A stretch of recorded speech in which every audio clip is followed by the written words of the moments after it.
how good does Ruan look? Anyways, as you saw from yesterday, I made a Dr. Ratio video a day early, which just because he was free, I kind of felt like I had to do that. But today is more to focus on Ruan. Our goat, okay? Our goat. She looks so good. Not to mention she runs a shamisen, which is like the Japanese like guitar thing. And I know people are starting to get sick of the designs, but I think Ruan looks just fine, and it's a huge W. But I'm gonna stop stalling. We need to talk about a kit, because that is the whole point of this video. So without further ado, we're gonna be getting into it. So as you know, Ruan is Harmony Ice. That opens up so many possibilities. And I'm gonna say right now, like, if you do miss Ruan, yeah, it sucks, but I feel like when we get the anniversary for Honkai Star Rail, we're probably going to get a pick your own 5-star character, because if they're just giving out Dr. Ratio for free for a 1.6 update, I can't even imagine what they're going to be doing for the 2.0 update. Again, that is all conjecture and speculation, but don't feel compelled to break your free-to-play badge, okay? Okay, now we've got that stuff out of the way,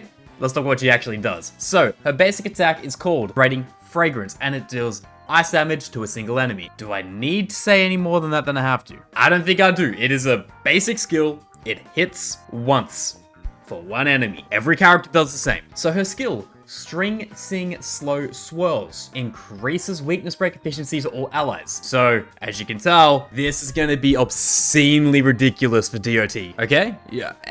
I don't think I need to explain more. Weakness break efficiency, not effect. That means they break quicker, you do more of the white line than normal. She is sounding better and better the more I look into her. And let's talk about her ultimate. And her ultimate is Petals to Stream, Repose in Dream. Creates a field, and in the field, all allies gain element-resistant penetration increase, and when breaking an enemy weakness, they are afflicted with a mark. So once the enemy is afflicted with a mark after you break weakness, what this mark does is it triggers upon next turn, and it prolongs weakness break. So instead of them regenning their shield, or their posture break, whatever you really want to call it, it's 1 turn delayed now, which, if you don't know, that's actually really good. And it also delays action, so they attack a lot later, and deals additional ice damage. So there's this tick ice damage in there. She's like pseudo-nihility in a sense. So what I mainly want to talk about there is Ruan is going to be utterly insane for DOT compositions. Like, just think about it. Weakness break, there's something in her ultimate, but you can tell Nihility here is going to be borderline a must. Yeah, you could use her, like, for example, I think she would work great with a Topaz, with a Dr. Ratio. Follow-up attack characters or DOT characters, I think is where she truly is going to shine, because think about it. Follow-up attack is just going to double the amount of times you're able to hit full weakness break efficiency and effect, and also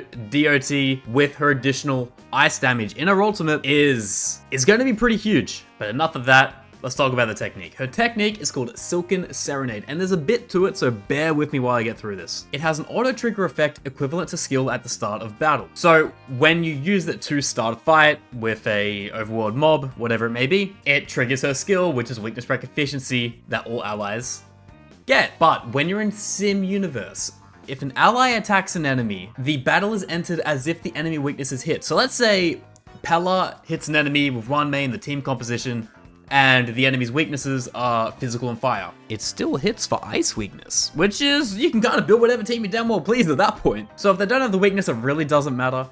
And ignoring weakness type and depletes all toughness from enemies, breaking weakness triggers break effect that corresponds to the attacker's own element. So pretty much, Ruan, obviously her being a Simulator Universe Curio and a Simulator Universe Blessing, she's pretty good in Simu. Crazy, I know.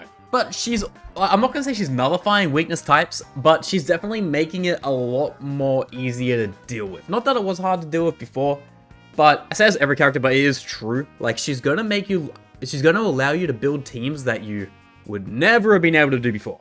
Like, ever. And also there's a perk as well in Simu that for every blessing owned, toughness reducing damage of current attack is increased, and additional ice damage is afflicted on every single enemy per blessing owned. So you're doing super long runs in Swarm Disaster, in Sim Universe, and you're just collecting blessings. You reduce toughness, you increase attack, and you also deal DOT additional ice damage. So you can tell with what I'm saying here that she looks good. She looks phenomenal even. Team compositions off the top of my head, Ruan, and you could go say Kafka, Silverwolf, and then a healer like Ho-Ho. I always put Ho-Ho in these examples just because of her energy regen is so top tier. It's really underrated, if I'm being perfectly honest. But if you don't have Ruan Mei, I mean, if you don't have Ho-Ho, you can still run your Natashas, your Lynxes, doesn't really matter. By the way, in 1.6 you get a free Lynx, so that's also kind of huge. Synergy with Jing Liu would be utterly ridiculous with the ice damage combo as well. But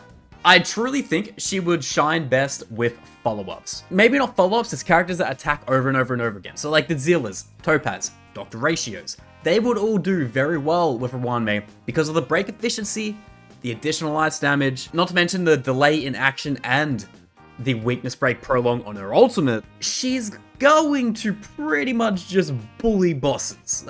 She's a boss bully, a BB, okay? And that's pretty much the be-all and end-all of Ruan Mei. I absolutely love her design. I love her as a character. Not to mention, her kit is ridiculous for a Harmony. And we have Sparkle in 2 patches anyway, so if you miss her, you can just go get Sparkle. Like, she'll be different, but she's still Harmony as well. It's a good time to be a Honkai fan. That's all I'm saying. But yeah, that's pretty much been it for today's video. If you did enjoy it, or if this video did help you in deciding to get Ruan Mei, or how to build her, or who to use her with, or just get a general understanding of how she works, please subscribe. We are so close to 2K. Like, it is right there, man. It is right there. Anyway, enough shilling. Almost enough shilling. I'm live every single day on Twitch, twitch.tv/MaximumGacha. The link is in the description below, so if you want to go check me out there, odds are when you're watching this, I'm probably live, so wouldn't hurt to say hi if you have any questions or whatever it may be. But yeah, thank you for the support of watching the whole video, and I will see you guys in the next one, because I don't want to take up any more of your time. Peace.